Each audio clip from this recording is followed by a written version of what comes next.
The Who's history is defined by explosive creativity, personal clashes, and the constant battle between artistic vision and raw personality. Among the chaos, their lead singer Roger Daltrey stood as the voice that carried Pete Townshend's songs to life. But there was one track in particular that Daltrey grew to despise so deeply he made it clear he would never perform it again. However Much I Booze, from their 1975 album, The Who by Numbers. End of the speech. It's called However Much I Booze. At first glance, the song doesn't look like the kind of track that could fracture a band. It wasn't written to be a stadium anthem, nor was it intended to spark controversy in the press. Instead, it was an intensely personal piece of writing by Pete Townshend, filled with raw confessions about his struggles with alcohol, self-doubt, and the darker corners of fame. Townshend, who had long been open about his frustrations and inner turmoil, poured his emotions into the lyrics. But instead of keeping it as his own confession, he assigned it to Roger Daltrey to sing. That decision was a turning point. For Daltrey, singing Townshend's tortured admissions felt like a betrayal of his own role as a frontman. He wasn't just uncomfortable with the song, he outright rejected it. The problem wasn't only the subject matter.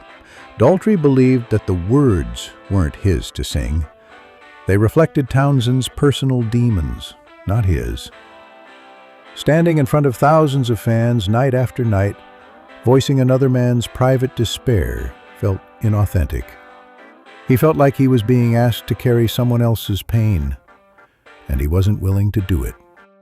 The clash over However Much I Booze revealed something deeper, the growing gap between Townshend and Daltrey during the mid-1970s. The Who were already under enormous strain. Keith Moon's erratic behavior was spiraling due to his own addictions. John Entwistle was increasingly detached, and Townshend was battling the weight of success and depression. At the center of it all, Daltrey was trying to hold the band together, keeping their live performances tight and powerful while chaos unfolded behind the scenes.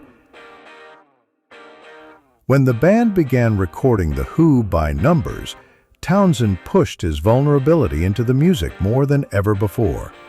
But when Daltrey refused to truly embrace However Much I Booze, the tension between them became undeniable. For Townshend, it felt like rejection of his art. For Daltrey, it was a matter of integrity.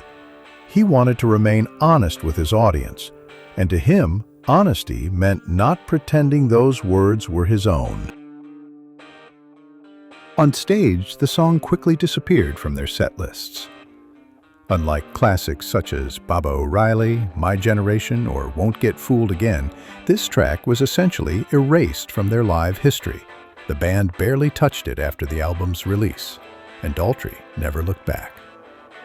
In interviews years later, he admitted he simply couldn't sing it, not because it was poorly written, but because it wasn't his truth. That refusal highlighted the strange dynamic inside The Who. Unlike Lennon and McCartney, who often traded lead vocals even on each other's confessions, The Who's music relied heavily on Daltrey embodying Townshend's vision. But there were limits. With However Much I Booze, those limits were crossed. The song was too personal, too specific, and too far from Daltrey's own experience. He drew the line, and the band had to accept it. This moment also foreshadowed the fragility of The Who in the years that followed. They were one of the biggest rock bands in the world, but the cracks were widening. Townshend was sinking deeper into alcoholism, Moon's health was deteriorating rapidly, and Daltrey often found himself in the role of mediator, trying to keep the group functioning. The rejection of one song may seem small, but it reflected the larger fractures that would haunt the band through the late 70s and into the 80s. Today, fans look back on However Much I Booze as a forgotten piece of The Who's catalog, overshadowed by their iconic anthems, but its story remains crucial. It was the one track that their frontman, the voice of The Who, refused to claim. And in that refusal, the band's deepest conflicts became visible.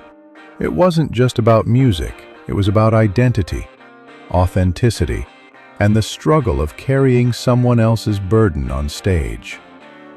The Who would survive the clash, at least for a while. They continued to release albums and tour, keeping their legacy alive.